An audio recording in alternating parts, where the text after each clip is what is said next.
Segera download Quran Tadabbur, tafsir dalam genggaman Anda. Bulan Ramadan adalah bulan Al-Quran.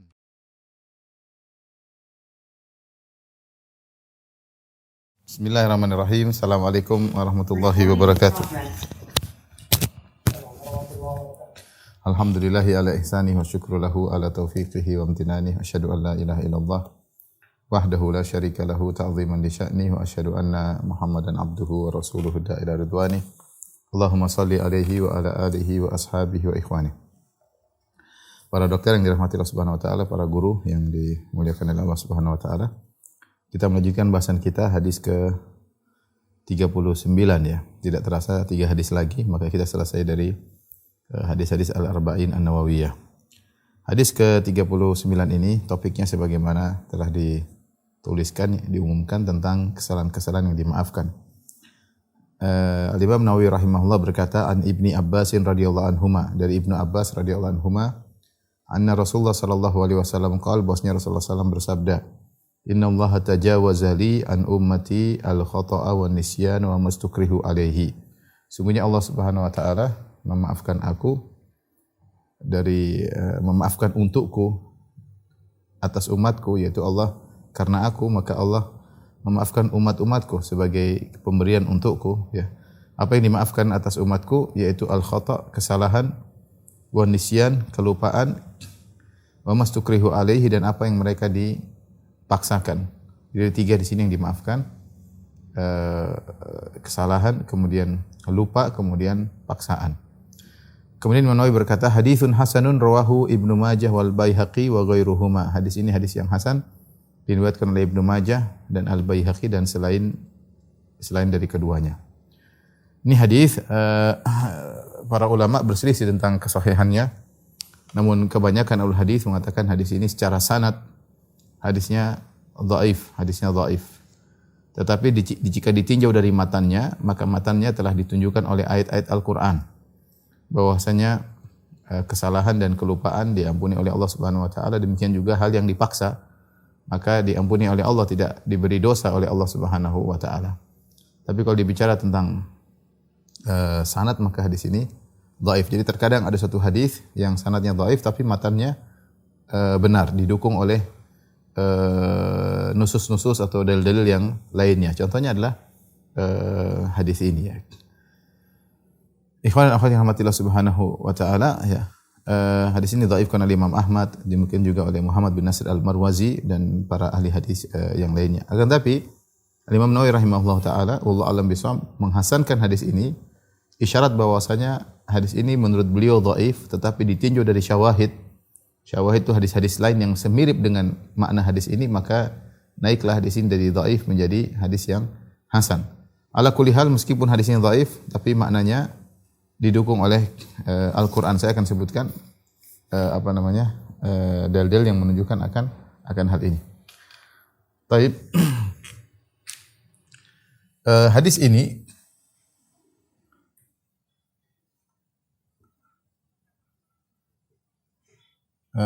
disebut dengan setengah Islam, setengah Islam. Ditinjau dari apa? Ditinjau dari amal hamba itu ada 2. Ditinjau dari amal seseorang ada 2. Ada 2 macam. Yang pertama adalah yang sengaja dia lakukan, sengaja dia kerjakan. Adapun yang kedua, yang tidak bermaksud dia kerjakan.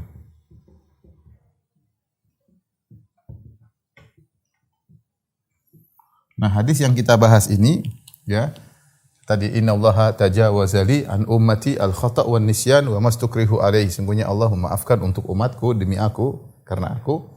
Allah maafkan untuk umatku atas kesalahan dan nisyan, kelupaan, dan juga karena dipaksa ya. Ditinjau dari dua model perbuatan manusia, maka dikatakan hadis ini berbicara tentang setengah perbuatannya. Karena setengahnya disengaja, setengahnya tidak disengaja.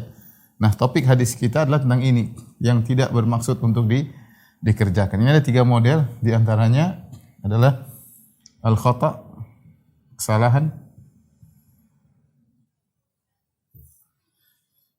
Kemudian an-nisyan, kelupaan.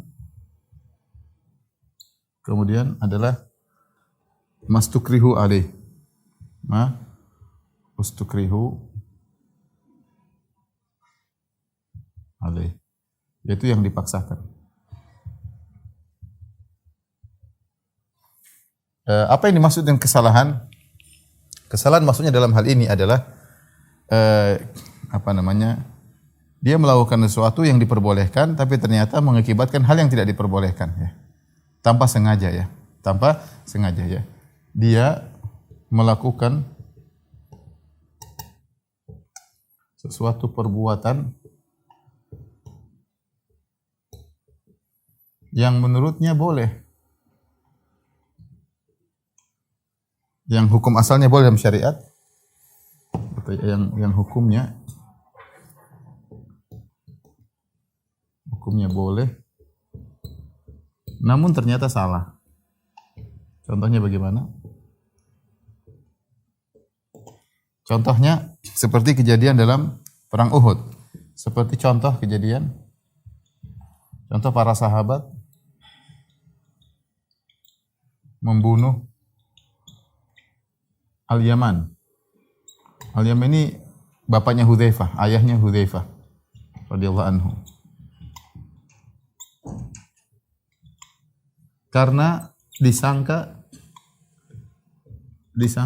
orang kafir. Ini kejadian waktu perang Uhud. Jadi disebutkan Al-Yaman sudah tua, maka ditugaskan oleh Nabi sallallahu alaihi wasallam untuk menjaga di kota Madinah, menjaga anak-anak, menjaga wanita. Kemudian terjadi perang Uhud. Sebagaimana kita tahu perang Uhud, Rasulullah 700 orang melawan 3.000 orang. Kemudian di awal peperangan menang, kemudian di tengah-tengahnya akhirnya terjadi kesalahan, akhirnya kalah. Ketika itu semerawut kaum muslimin, ya, bingung apa yang harus mereka lakukan. Tiba-tiba Al-Yaman ini dia ingin berjihad, maka dia masuk belakangan. Dia masuk dalam medan pertempuran sementara kondisi lagi carut marut ketika itu. Sehingga orang-orang menyangka Al-Yaman ini musuh yang datang. Mereka tidak melihat dia sebelumnya. Maka mereka menuju untuk menyerang dia. Sementara Hudzaifah dari jauh berteriak, tahan, itu ayahku. Tapi orang-orang sudah kacau, kalut, tidak mendengar. Akhirnya mereka menikam Al-Yaman radhiyallahu anhu. Ini kesalahan contoh. Kesalahan melakukan satu yang syar'i, membunuh orang kafir dalam peperangan. Kalau tidak kita dibunuh, ya kita membunuh. Tapi ternyata yang dibunuh salah. Ternyata dia adalah orang muslim. Ini contoh, ya. Melakukan kesalahan. Baik, para sahabat berdosa? Jawabannya tidak, karena mereka tidak tahu, tidak sengaja. Makanya di antaranya disebut dengan al-qatlu khata. Ini disebut dengan al-qatlu khata'an. Tidak sengaja. Ini terjadi. Hukumnya ada sendiri. Ya. Wa may yaqtul mu'minan khata'an, ya, fati raqabati mu'minatin wa diyatu musallamah. Barang siapa yang bunuh seorang mukmin tanpa sengaja. Contoh misalnya, dia menembak buruan. Dia sudah keker buruan, dia tembak, ternyata buruannya lepas, di belakangnya ada orang. Akhirnya dia tidak sengaja dia bunuh. Ini namanya membunuh tidak sengaja. Seperti qatl khata', seperti naik mobil. Dia sengaja, dia enggak lihat, dia tidak bermaksud. Jadi tidak ada maksud untuk membunuh. Dia tidak maksud membunuh. Contoh kesalahan ya. Dia nabrak, dia tidak sengaja. Dia nabrak terus akhirnya meninggal dunia ya. Tanpa dia tidak sengaja ya. Ini namanya kesalahan. Di antaranya melakukan sesuatu yang dia artinya asalnya dia boleh jalan lewat situ, tapi dia tidak tahu ternyata ada orang sehingga dia nabrak. Jalan di jalan boleh, tapi tidak tahu ternyata ada orang yang lewat. Seperti pernah kejadian saya pernah hadapi, ada seorang subhanallah kena musibah, dia jemput temannya untuk ikut pengajian waktu itu. Terus dia mau jemput temannya, mau naik bareng-bareng. Terus dia parkir mundur, tahu-tahu anak temannya keluar, enggak kelihatan, rupanya masih kecil, dia keluar dari pagar, akhirnya kegilas. Subhanallah, kejadian saya waktu itu ya, qadarullah, Hanya meninggal ini. Contoh membunuh tidak. Sehingga ini namanya khata. Apakah dia berdosa? Tidak, dia tidak berdosa. Tetapi apakah dia harus membayar dia, itu urusan lain. Tapi secara dosa dia tidak berdosa. Tapi apakah ada kafarat, ada denda yang dibayar, itu pembahasan lain. Yang dibahas oleh hadis ini adalah tidak berdosanya. Contoh ya. Contoh lagi, misalnya para sahabat, ya,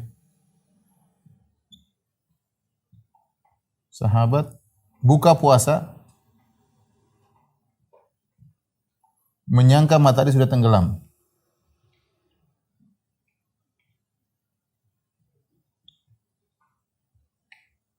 Contoh dalam hadis Asma binti Abi Bakar, ada itu waktu itu ada ghaim, ada awan, mendung sehingga para sahabat menyangka sudah berbuka, maka mereka pun makan. Mereka berbuka. Ketika mereka berbuka ternyata awan tersebut pergi, matahari masih ada. Dulu tidak seperti kita ada jam mudah, mereka dulu kan tidak ada jam. Sehingga kemungkinan salah dalam memperkirakan sangat mungkin terjadi. Ternyata awannya pergi, matahari masih ada. Yang mereka berhenti, tapi mereka sudah terlanjur berbuka. Ini contoh, dia khata. Dia menyangka bahwasanya dia dalam kondisi yang diperbolehkan. Ternyata tidak boleh. Ternyata dia berbuka di waktu yang belum diizinkan. Ya. Kalau dia tahu itu belum terbenam, dia sengaja batal puasanya. Dia tidak tahu, ya, maka hukumnya dia tidak berdosa, dan pendapat yang lebih kuat puasanya sah dilanjutkan karena dia tidak tahu, ya. Itu namanya al-khata' nisyan. Kelupaan adalah dia mengerti hukum tetapi ketika kejadian dia sedang lupa hukum tersebut. Namanya lupa. Dia sedang lupa hukum tersebut, ya. Contoh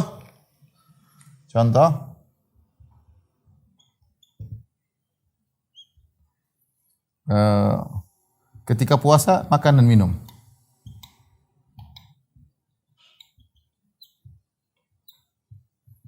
Dengan minum karena lupa. Ini datang dalam hadis. Kata Nabi sallallahu alaihi wasallam, "Man shama fa akala nasiyan aw syariba falyutimma shaumahu fa inna ma at'amahu Allah wa saqah." Barang siapa yang ketika berpuasa lantas dia lupa, lantas dia makan dan minum, maka hendaknya dilanjutkan puasanya. Sungguhnya Allah kasih makan dia, Allah kasih dia rezeki. Sehingga makan dan minumnya tersebut tidak membatalkan puasanya menurut pendapat yang lebih kuat, ya. Jadi ini puasanya sah, lanjut dan tidak batal. Yang benar, yang rajih, puasanya lanjut, sah dan tidak batal. Tidak perlu qadha. Ada khilaf, ya. Sebenarnya mengatakan harus mengqadha, tapi yang benar tidak perlu karena mengatakan falyutimma saumahu. Hendaknya dia melanjutkan puasanya. Kenapa? Fa inna ma at'amahu Allah saqah. Rasulullah menyebutkan sebabnya karena Nabi yang kasih, Allah yang memberi dia makan dan minum. Berarti menunjukkan tidak jadi masalah.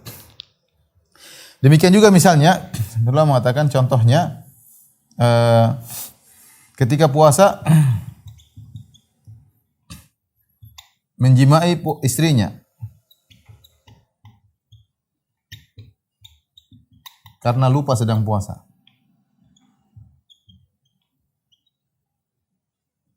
Maka ini juga yang benar, kalau dia benar-benar lupa, maka hukumnya sama. Ada khilaf dengan para ulama, ada yang mengatakan tetap dia tidak berdosa tapi harus mengqadha. Tidak berdosa tapi harus mengqadha. Ya, ada yang mengatakan tidak, hukumnya sama. Dengan syarat dia benar-benar lupa. Bukan pura-pura lupa, ya. Dia lagi puasa kemudian dia benar-benar lupa. Tapi kalau puasa Ramadan mungkin sulit terjadi, tapi kalau puasa sunnah mungkin terjadi. Kalau puasa Ramadan orang lagi puasa masa dia lupa? Kalau dia lupa istrinya pasti enggak lupa lah. Tapi kalau istrinya pura-pura lupa lain cerita, ya. Tapi kalau puasa sunnah mungkin terjadi. Biasa puasa Senin Kamis dia lupa, dia pulang dia jima istrinya, diberi kata Allah saya sedang puasa. Dilanjutkan puasa, jawabannya iya. Kenapa? Karena dia melakukannya karena lupa, ya. Karena lupa. Contoh juga ini juga sama, lanjut sah, tidak perlu qadha. Yang ketiga contohnya adalah misalnya lupa sholat. Dalam hadis kata Nabi SAW, "Man nama an sholatin aw nasiyaha falyusalliha idza dzakaraha." Barang siapa yang ketiduran dari sholat atau lupa sholat, falyusalliha idza dzakaraha, maka hendaknya dia sholat ketika dia ingat. Adapun dia lupa sholat, dia tidak berdosa. Dan itu mungkin terjadi. Saya sering ditanya, saya lupa Ustaz sholat. Terutama orang, misalnya ada sebagian orang yang biasa sholat di masjid, misalnya, suatu saat dia lagi perjalanan tidak sempat sholat di masjid. Dia lupa sholat isya. Dia ingatnya mungkin menjelang subuh atau dia ingatnya besok. Ya Allah, kemarin saya enggak sholat isya. Allah bikin dia ingat setelah besok-besoknya. Apa yang dilakukan? Dia sholat ketika itu. Langsung dia sholat mengqadha isya yang dia lupakan 3 hari atau 4 hari yang lalu. Tidak jadi masalah. Ya, karena dia lupa. Kalau lupa sholat maka harus diqadha. Ya. Tidak dosa, tapi harus diqadha. Ini lupa ya. Kesalahan al-khata' juga, misalnya al-khata' saya lupa tadi, kesalahan seperti apa? Salat salah kiblat. Dia sudah berusaha cari kiblat, ternyata salah. Ketika sudah hilang mendung, oh ternyata saya salah kiblat. Enggak ada masalah. Ya, karena dia sudah berusaha dan dia salah ternyata. Taib, ini nisyan. Kelupaan ya. Sebelum kita membahas tentang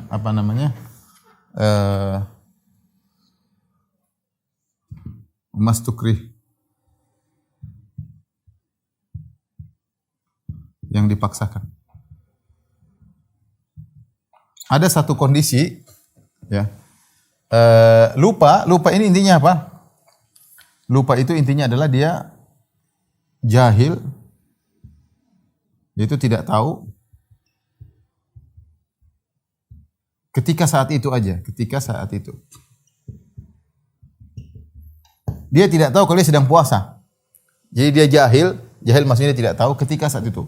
Karena sedang lupa. Nah, kalau begitu, jika demikian, ya, maka yang jahil, yang tidak tahu sejak awal, secara asal, juga dapat uzur.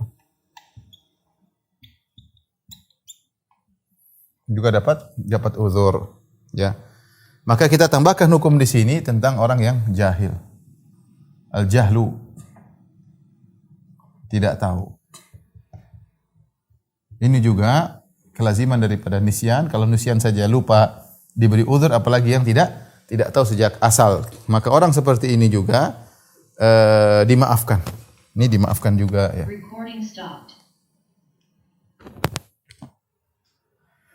Ini juga dimaafkan. Contoh di antara yang lupa banyak ya, orang tidak tahu banyak. Contoh banyak sekali. Yang lupa, yang jahil karena tidak tahu. Contoh misalnya, para ulama sebutkan misalnya seorang yang baru masuk Islam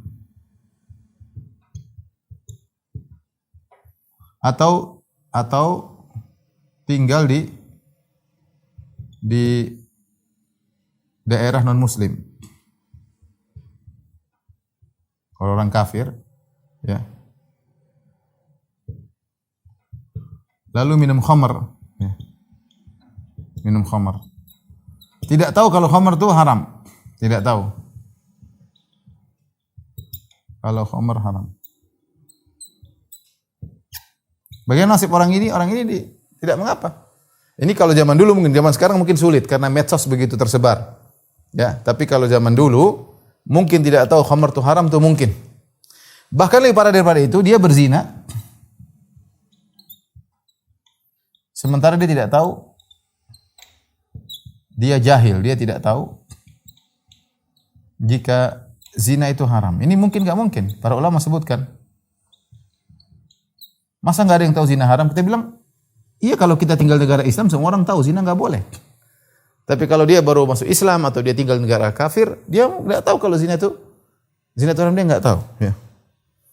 Saya menghadapi kasus, ketika saya satu di Eropa, ada teman yang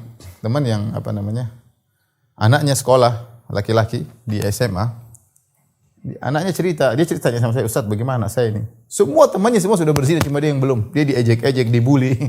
SMA. Cuma dia yang belum berzina, semua sudah berzina. Artinya, kalau dia tinggal di daerah seperti itu, namanya zina sudah biasa. Kemungkinan dia tidak tahu zina itu haram, mungkin. Kita bicara apalagi zaman dulu. Kalau zaman sekarang dengan adanya informasi, adanya medsos, kemungkinan kecil dia tidak tahu itu kemungkinan kecil. Tetapi kalau dulu sangat mungkin seorang tidak tahu zina itu haram, dan ini sangat mungkin terjadi. Makanya disebutkan contoh oleh para ulama. Bagaimana hukum orang seperti ini? Contohnya, dia tidak berdosa. Contoh seperti seorang wanita sudah haid tapi tidak puasa karena mengira baru wajib puasa jika umur 15.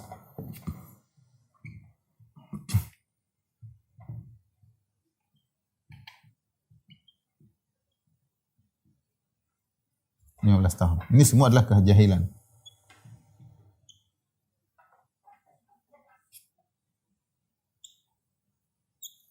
Baik. Ini semua orang yang jahil seperti ini, maka tidak berdosa ya. Adapun dalil Al-Qur'an yang menunjukkan bahwasanya al-khata' wan nisyan itu dimaafkan seperti firman Allah Subhanahu wa taala, Allah Subhanahu wa taala menyampaikan doa dari kaum mukminin, Rabbana la tu'akhidna in nasina aw akhtana.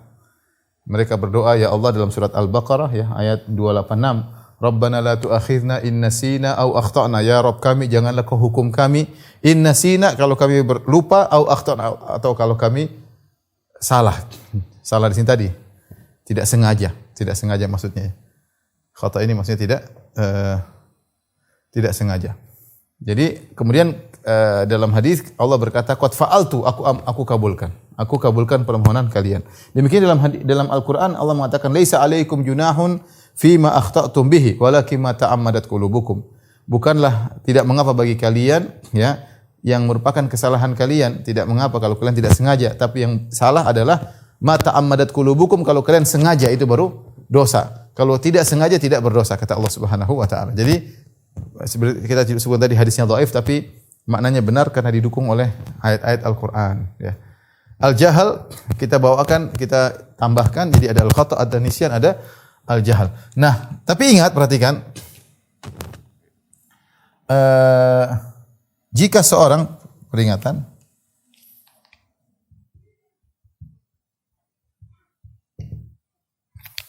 beda dengan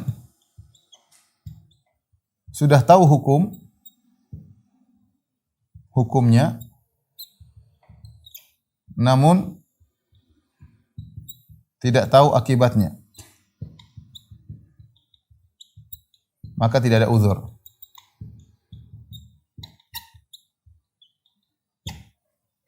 Contoh sederhana, seorang sengaja membunuh orang lain dan dia tahu itu hukumnya haram. Dia tahu hukumnya haram. Hukumnya haram. Tapi dia tidak tahu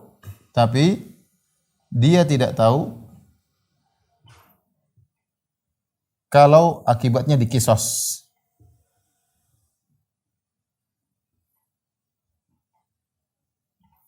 Ada seorang bunuh orang lain. Setelah dia bunuh, ditangkap.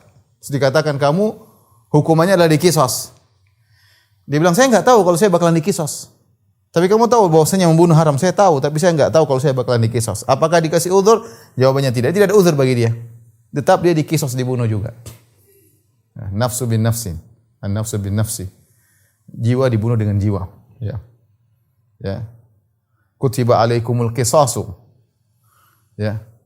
Kutiba alaikumul qisasu fil qatla. Diwajibkan sekalian untuk qisas pada orang-orang yang terbunuh.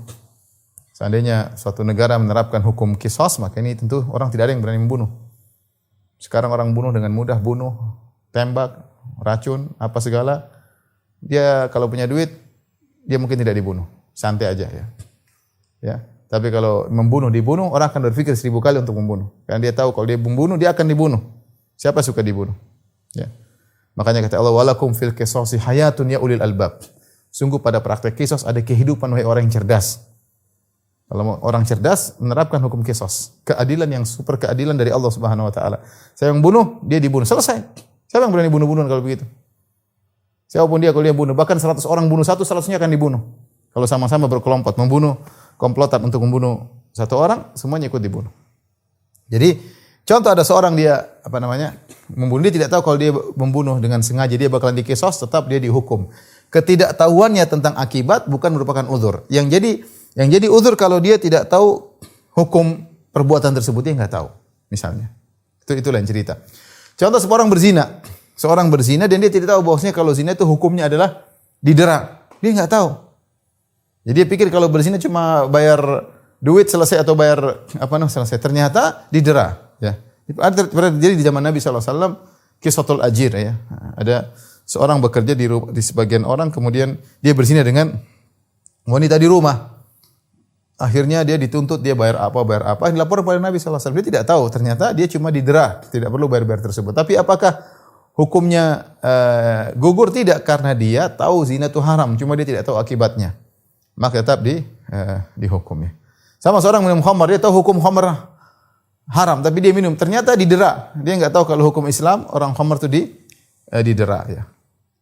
Sama seorang berzina, dia tahu hukum zina haram, dia tidak tahu ternyata di akhirat orang zina bakal disiksa. Dia enggak tahu. Dia pikir di zina dosa kecil, tapi kamu tahu haram enggak? Haram. Kenapa melakukan? Tidak ada uzur bagimu. Lain halnya kalau orang tidak tahu zina haram, dia enggak tahu. Itu lain cerita. Tidak tahu, maka Allah tidak akan beri hukuman karena dia tidak tahu. Dahulu saya bicara sebagai diri saya, sekitar 30 tahun yang lalu ya, atau 25 tahun yang lalu. Benar-benar saya tidak tahu musik itu haram, saya tidak tahu. Saya main musik, saya senang-senang dengan kawan-kawan. Ketika itu tidak ada yang kasih tahu kalau musik itu haram. Dan saya tidak tahu. Ketika saya mau kuliah baru saya dikasih tahu musik haram, kaget saya. Tapi ini contoh kejahilan di zaman dahulu, mungkin dialami seorang, dia melakukan satu, dia tidak tahu kalau itu hukumnya haram. Kalau sekarang di mana-mana orang tahu musik haram, meskipun dia tidak terima urusan lain. Tapi ada cerita musik haram dia sudah dengar di mana-mana. Ya.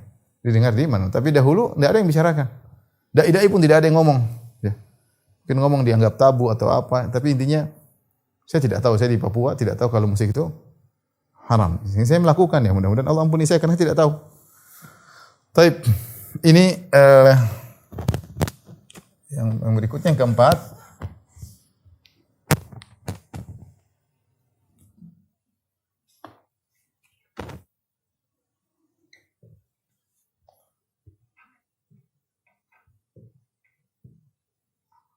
Yang dipaksakan. Tapi ada dua model paksaan, Pertama, dipaksa sampai dia tidak punya kudrah sama sekali. Tidak bisa beraksi sama sekali. Tidak ada kekuatan sama sekali.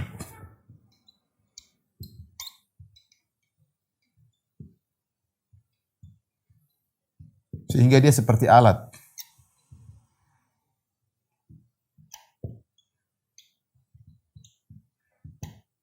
Maka seperti ini, orang seperti ini dia tidak berdosa, tidak dosa, dan tidak menanggung akibat.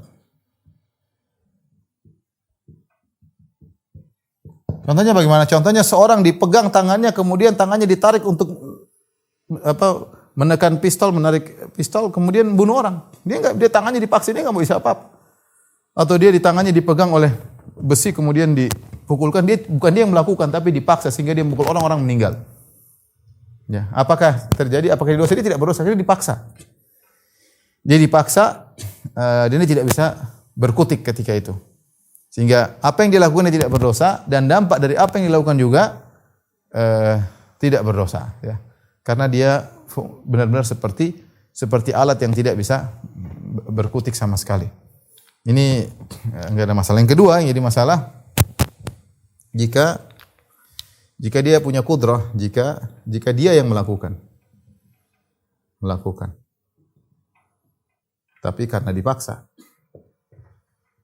Karena dipaksa. Jika tidak, maka ada bahaya yang menimpanya.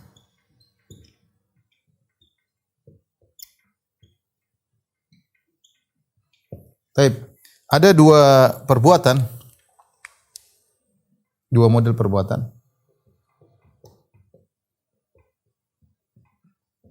Yang pertama, dipaksa untuk bunuh orang.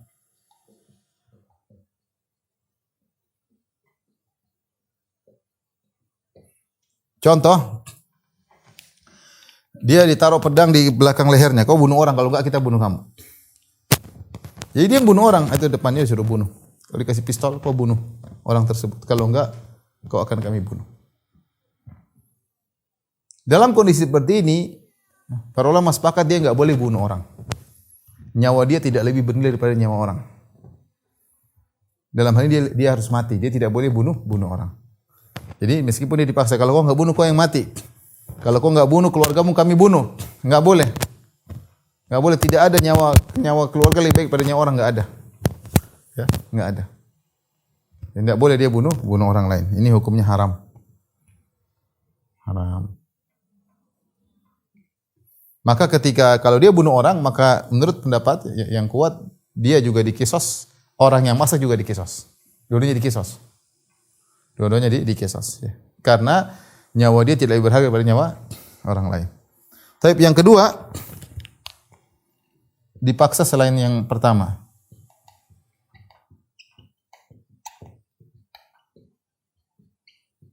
Banyak contohnya ya. Misalnya dipaksa makan haram. Dipaksa makan haram. Kalau enggak dipukul misalnya. Dipaksa minum khamar.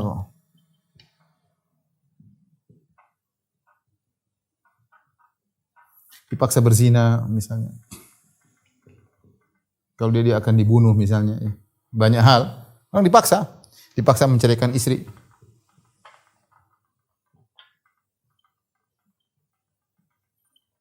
Kalau enggak hartamu akan kami begini-begini kan. Kalau enggak kami akan siksa kamu. Kalau enggak dia paksa istrinya. Ini contoh dipaksa. Demikian juga diantaranya dipaksa untuk kafir. Kalau enggak dibunuh. Untuk mengucapkan kekufuran.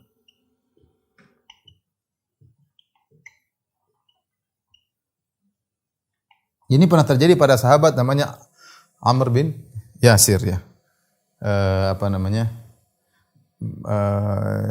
Man kafara billahi ba'da imanihi illa man ukriha wa qalbuhu mutmainnun bil iman. Ya, kata Allah illa man ukriha wa qalbuhu mutmainnun bil iman.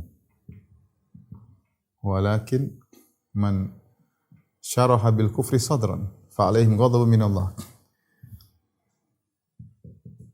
Ila akhir ayat. Kata Allah Subhanahu wa taala, "Man kafara billahi ba'da imanihi", barang siapa yang kafir setelah dia beriman, illa man ukriha, kecuali yang orang dipaksa, illa man ukriha, kecuali yang dipaksa. Yang dipaksa kafir. Wa qalbuhu mutmainnun bil iman, sementara hatinya tenang dengan keimanan. Walakin man syarra bil kufri, adapun yang kafir itu adalah orang yang memang dia terima iman dengan kelapangan dadanya. Adapun dipaksa maka dia tidak kafir. Ini kisah Ammar bin Yasir. Ammar bin Yasir, ayahnya Yasir dibunuh oleh Abu Jahal.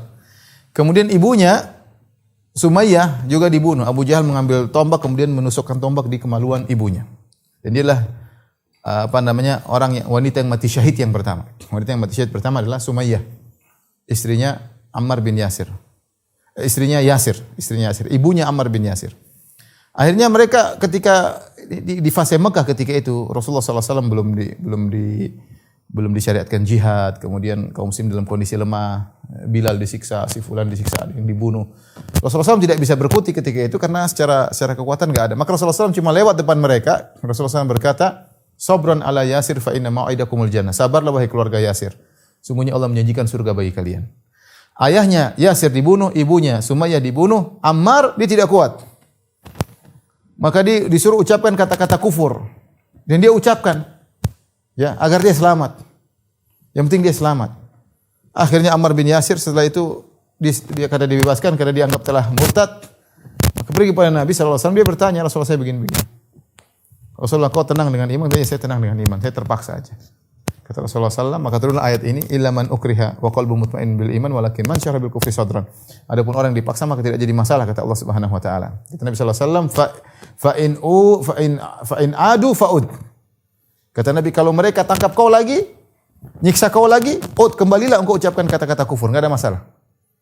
Fa in adu faud, karena kau terpaksa. Sebenarnya Allah mengatakan, jika kita terpaksa boleh mengucapkan kekufuran, apalagi melakukan yang lain, itu lebih boleh lagi. Kalau ucapkan kekufuran karena dipaksa saja boleh, apalagi untuk melakukan yang lainnya, apalagi untuk melakukan yang lain. Kecuali tadi membunuh orang, maka tidak boleh. Membunuh orang tidak boleh karena nyawa kita tidak lebih berharga daripada nyawa dia. Ini ikhwan yang perlu kita perhatikan. Intinya pembahasan hadis ini, ya, Nabi sallallahu alaihi wasallam mengatakan, innallaha tajawaza li. Innallaha, kata Nabi sallallahu alaihi wasallam,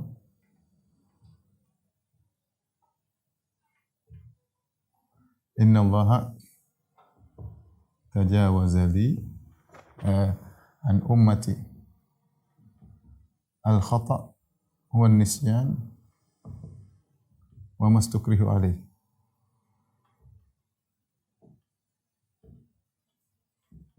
Sungguhnya Allah memaafkan untukku.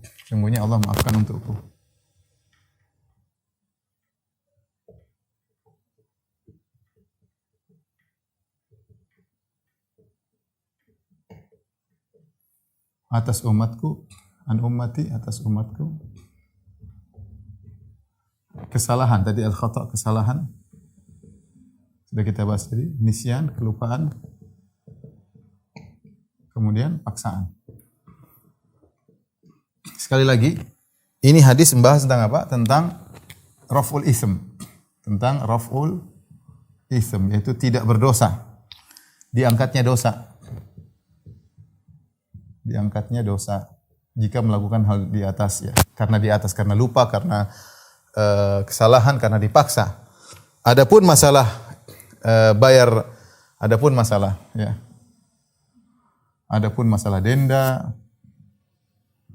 denda atau mengulangi ibadah, maka itu urusan lain, maka butuh dalil lain, ya.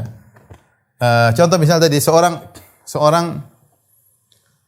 tidak tahu kalau ternyata dia sholat, dia junub. Jadi begini, seorang pagi-pagi dia berhubungan sama istrinya, junub. Nah, junub kan terus hari Jumat, dia harus sholat Jumat. Kemudian dia lupa, dia tidak langsung mandi junub, dia main-main ke sana, pergi ke pasar, dan itu boleh, tidak ada masalah. Kemudian ketika sampai pas mau sholat Jumat, dia mandi. Tapi dia niatnya bukan mandi junub, dia niatnya mandi bersih. Padahal kalau mandi junub harus niat untuk menghilangkan hadas. Dia lupa kalau dia junub. Kemudian dia sholat Jumat. Ketika rakaat kedua dia baru ingat, ya Allah saya belum mandi junub. Atau setelah sholat Jumat dia baru ingat, ya Allah saya belum mandi junub. Tapi apa yang dilakukan? Dia berdosa? Tidak berdosa. Kalau dia sengaja sholat dalam kondisi junub, dosa besar. Tidak tahu, bisa kufur. Sekarang kan mengejek. Tapi dia tidak tahu kalau dia junub, kemudian dia sholat. Selesai sholat dia baru ingat. Apa yang dilakukan? Kita bilang dia tidak berdosa. Tetapi masalah dia harus mengqadha, iya, dia harus mengulangi sholat duhur. Jadi hadis ini cuma menjelaskan karena dia tidak tahu atau dia lupa, maka dia tidak berdosa. Adapun akibat daripada itu urusan lain. Contoh seperti tadi, barang siapa membunuh orang mukmin tidak sengaja, dia berburu tahu-tahu kena orang lain. Apakah dia berdosa? Tidak berdosa, tapi ada yang harus dia bayar. Ya, yaitu fatir raqabatin mu'minatin wa diyatun musallamah. Dia harus memerdekakan budak atau dia bayar diyah. Karena may yaqtul mu'minan khata'an, barang siapa yang bunuh seorang mukmin, wa man qatala mu'minan khata'an, barang siapa yang bunuh seorang mukmin karena tidak sengaja, maka dia harus bayar tanggungan. Tanggungan. Seperti seorang yang datang kepada Nabi sallallahu alaihi wasallam kemudian dia salat. Dan dia tidak tahu salatnya salah. Ternyata dia tidak tumakninah. Apakah dia berdosa? Jawabannya tidak berdosa, tapi dia harus ulang. Kata Nabi sallallahu alaihi wasallam, "Irji' fa shalli fa innaka lam tusalli." Ulang salatmu, sebelumnya kau belum salat.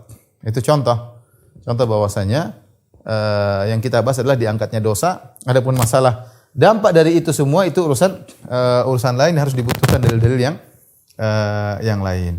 Baik, demikian saja para dokter rahmatillah subhanahu wa taala. Kurang lebih saya mohon maaf. Wabillahi taufiq wal hidayah. Assalamualaikum warahmatullahi wabarakatuh.